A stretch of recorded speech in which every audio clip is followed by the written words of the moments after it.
Welcome to the Greek Empire, 479 to 30 BC. This is Melinda Cole Klein. The end of the war with Persia by 479 BC marked the beginning of the Greek classical period. After the Battle of Marathon and Salamis, the Greeks believed that they could do anything. Their culture flourished. Wealthy patrons promoted the arts, drama, comedy, the building of the Parthenon, and other Athenian civic building projects such as the Senate House. In time, Pericles created Athens as the capital of the Greek world. The civilization of the ancient Greeks has been immensely influential on European language, politics, educational systems, philosophy, science, and the arts. It gave life to the medieval Renaissance, along with the classical revivalism from the 1700s until the early 1900s. By the economic height of ancient Greece, in the 4th century, Greece was the most advanced economy in the world. According to some historians, it was one of the most advanced pre-industrial economies. This is demonstrated by the average daily wage of the Greek worker. It was, in terms of grain, more than 4 times the average daily wage of the Egyptian. The Persian Wars ushered in a century of Athenian dominance in regards to Greek affairs. Athens was the unchallenged master of the sea, and also the leading commercial power. The wealth of Athens attracted talented people from all over Greece, and also created a wealthy leisure class who became patrons of the arts. In addition to money received from private individuals, the Athenian state also sponsored education and artistic talents that would beautify civic centers with sculptures, temples, and other public buildings. Athens became the center of Greek literature, philosophy, and theater. The other Greek states at first accepted Athenian leadership in the continuing war against the Persians until Athenian leadership changed in 461 BC. Over the next 3 decades, it deteriorated and resulted in war by 431. Athens against its oldest adversary, Sparta. After the war, Macedonia, to the north of Greece, had become a new challenge. Ultimately, due to internal warfare and political problems, the Greek Empire would lose its independence when it was conquered in 338 BC by the king of Macedonia, Philip II. The Greeks were consciously aware of their achievements and indeed linked that achievement to the notions of citizenship and consensual government. Under Greek political philosophy, happiness as a state of mind could only be attained when one's family and one's state prospered. One must be ready, therefore, to die to defend each of these principles. They must be worthy to make the ultimate sacrifice when necessary. In a civic atmosphere of cultural tolerance, Athens was a place where philosophy and literature saw the most activity. It was where historians such as Herodotus and critics of society such as Socrates lived, debated, and wrote. Words such as these have come down in history. According to Socrates, the unexamined life is not worth living.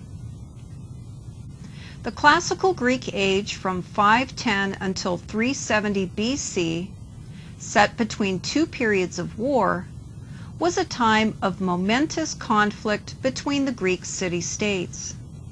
Tensions between individual city-states aimed to control the access to resources necessary, they believed, were of the utmost importance in preserving their urban lifestyles. Meanwhile, city-states pondered over their long-term autonomy. The Peloponnesian Wars began in 431 BC between the Athenian Empire, this is the Delian League, and the Peloponnesian League, which is Sparta. On the table were territorial boundaries and access to raw materials such as metals and timber. Once war commenced, it continued for 3 decades. Ultimately, when faced with starvation, Athenians surrendered in 404 BC, and democracy was restored by 403 BC. During Greece's classical age, Pericles was a prominent Greek and influential Athenian statesman, orator, and general. And Pericles had a profound influence on the Athenian society. He turned the Delian League into an Athenian empire and led his countrymen during the first 2 years of the Peloponnesian War. The period during which he led Athens, roughly from 461 BC to 429 BC, Pericles promoted the arts and literature. This was a chief reason Athens held the reputation of being the educational and cultural center of the ancient Greek world. Pericles started an ambitious project that built most of the surviving structures on the Acropolis, which includes the Parthenon. This program beautified the city, exhibited its glory to residents and visitors alike. All the while, these building projects offered the people work. It also sent a clear message to Athenians and foreigners that the government believed Athens was the center of authority and power. According to Thucydides, a contemporary Athenian historian, he quoted Pericles, quote, "Remember too that if your country has the greatest name in all the world, it is because she never bent before disaster, because she has expended more life and effort in war than any other city, and has won for herself a power greater than any hitherto known, the memory of which will descend to the latest posterity." This is from Pericles' third oration. Macedonia to the north of Greece was not a polis. This region contained warring states that lacked unity. By 359 BC, unity was theirs under Philip II during a civil war and struggle for political control. Macedonia had a weak government because of succession problems. They decided who would be king when the last surviving heroic military leader was left standing. So in Macedonia, they practiced what was called a heroic monarchy. Unlike in Persia, Macedonian kings had no palaces and did not have absolute power over their people. The king's duties were simple. Starting off with, a king would lead the army into battle from the front lines. He was to be brave and a good leader. However, due to this practice, kings were often killed, and then another civil war was needed to decide who was going to be the next leader. In Macedonia, there was no such thing as automatic succession like in Persia, in regards to deciding who would be the next king. Whoever he was had to prove himself to the people that he was worthy, but any royal male could be king. And there was a perk. He could marry as many times as he liked, and all of his children were legitimate. Pella was the capital of Lower Macedonia.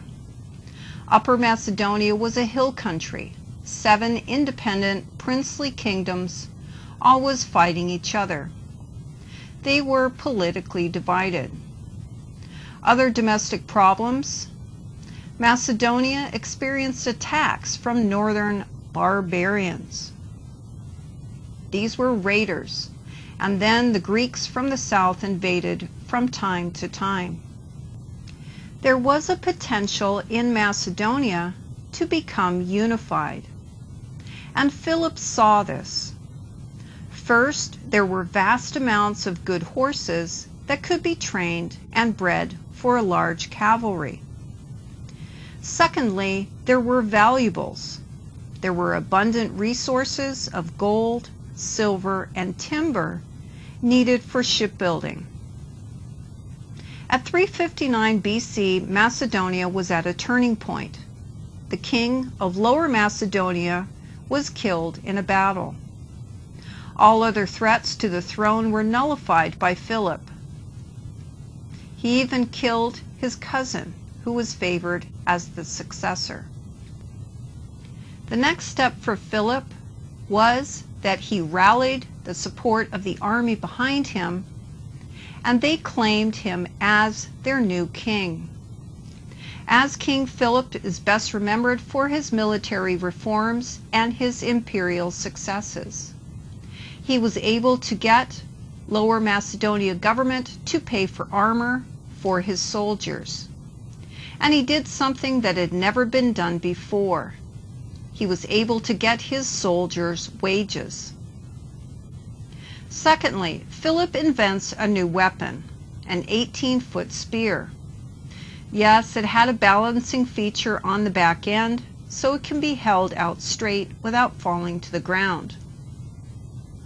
Macedonian spears now killed men in other formations before their spears even touched them. He also created a trained professional army that worked hard together. He organized the cavalry with wealthy elites similar to an officer's corps. This gave his army a huge advantage. Philip's greatest achievements of all. I would like you to think of the 3 next points. Number 1, he deals harshly with the northern barbarians in such a tough manner they never come back to Macedonia. Number 2, he took over Upper Macedonia peacefully by making deals with royal families. Many of the princes became officers in the Macedonian cavalry. And number 3, Philip, after unifying Macedonia, conquers Greece. Therefore, he unified the Balkan Peninsula by 338 BC.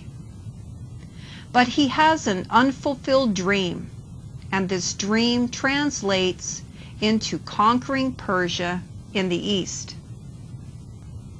Philip treated the Greek governments well. He told them unification was aimed at fighting Persia. A year before conquering Greece, in 339 BC, Philip took a 5th wife, Cleopatra Eurydice. While Alexander's mother, Olympias, was from western Greece, Cleopatra Eurydice was a true Macedonian. This led to internal political debate over whether Alexander was the best heir for the throne. During the wedding feast, the uncle of the bride supposedly gave a toast for the marriage to result in a legitimate heir to the throne of Macedonia. Alexander responded by hurling his goblet and shouting, "What am I, a bastard then?" In response, Philip drew his sword and moved towards Alexander, but in a drunken stupor, he fell down.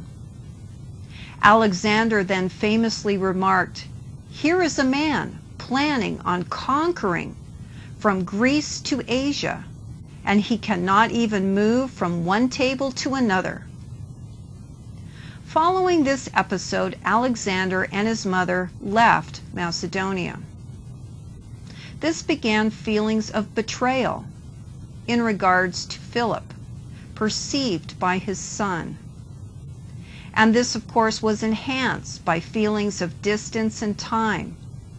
And there would be greater feelings of distrust that would begin to grow between father and son. And this would be solidified at the Battle of Chersoneia. By the time of the Battle of Chersoneia, it was fought by Macedonia and won. Philip proved himself as a heroic monarch by 338 BC. In 336 BC, Philip was assassinated at the wedding of his daughter, also named Cleopatra.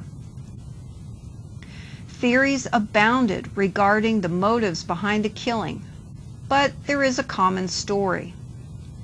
The assassin was a royal bodyguard in league perhaps with Alexander, who immediately killed this guard after he had killed his father. And this, of course, would leave no evidence of a murderous plot. Such speculation has been attributed to Alexander's mother and her participation to have her husband killed after he married a woman 30 years younger than the king and produced a male heir of pure Macedonian blood. Regardless, after Philip's death, the army proclaimed Alexander at the age of 20 as the new king of Macedonia. With 42,000 soldiers behind him, keep in mind he had trained with them since he was 14 years old, no one disputed his claim to fame. At 22 years of age, he fulfilled his father's dream by taking the Macedonian army into Persia. With mostly Macedonians, but Greeks as well, Alexander enjoyed early success in Persia. Making his way into Persia, Alexander's army met and defeated the Persian army under the command of Darius III at the Battle of Issus in 333 BC. At this point, Alexander already enjoyed a reputation that he won all his battles. Alexander's army is strong and trained. The Greek army under Alexander outwit and intimidated the Persians. Remember, Darius and all Persian kings used slaves for soldiers. The Persian army dispersed so quickly this left their king exposed. In ancient wars, the losers in this type of military effort are the ones who break formation or run away from the fighting. Darius fled this battle in such a panic for his life that he left behind his wife, his 2 daughters, his mother, and much of his personal treasure. Darius's mother never forgave him for abandoning her. She disowned him and stated Alexander was her son instead. Alexander then heads south for the island city of Tyre. Alexander the Great set out to conquer Tyre, a strategic coastal fortified Persian city and naval base. Unable to storm the city, Alexander blockaded Tyre for 7 months, but Tyre held on. Alexander used building materials found nearby to construct a causeway in which troops could march across. Once within reach of the city walls, he used his siege engines to batter and finally breached the fortified walls of Tyre.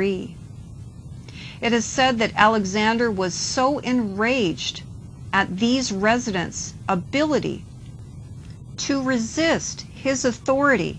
Keep in mind, Alexander lost men in this action. he would destroy half the city as a sign of his displeasure. The town's approximately 30,000 residents were massacred or sold into slavery. The die was now cast. It was not wise for a city or its residents to resist the actions of Alexander the Great. For Alexander, the military campaign at Tyre added to his military successes and his imperial intentions. After the defeat of Persian citizens at Tyre, Alexander was welcomed in Egypt. In a wise move by the Egyptian nobles and their priests, Alexander the Great was pronounced the son of Zeus. As a son of Zeus, Alexander the Great shared a title associated with or attributed to Achilles, of the Trojan War fame and legend. Alexander the Great founded a city and named it after himself, Alexandria in Egypt, which would become the prosperous capital of the Ptolemaic dynasty after his death. Leaving Egypt, Alexander marched eastward into Assyria, now northern Iraq, and defeated Darius. This king of Persia was forced to flee the field after his charioteer was killed. While King Darius fled over the mountains, Alexander marched to Babylon. After creating an alliance with the Central Asians, made legal after he married Rosanna, a Bactrian princess, Alexander marched his army through Afghanistan by way of the Khyber Pass and into the Indus Valley. But in India he found his most formidable enemy. In the Punjab region of India, Alexander faced an army of 30,000 cavalry, 38,000 infantry, and 30 elephants. The fort of Masaga, where the two armies met, could only be reduced after several days of bloody fighting. Ultimately, Alexander himself was wounded seriously in the ankle. And it's kind of funny, this is the same area in which Achilles was injured as well.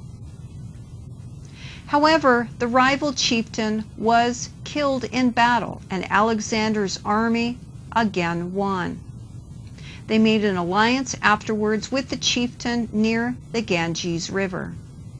However, Alexander's men were tired and worried that India was so big it could never be conquered in their lifetime. Additionally, they wanted to go home. Alexander, in time, relented. He gave in. Plus, the men were very afraid of the elephants, and they were fierce killers of soldiers.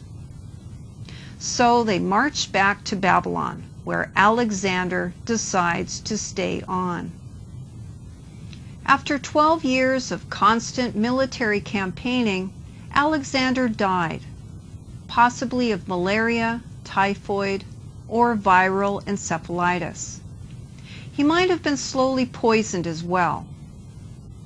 What we do know is he died after an episode of heavy drinking at a party with his men. And of course this was not unusual, but he became sick shortly after. And then it took him about a week to die.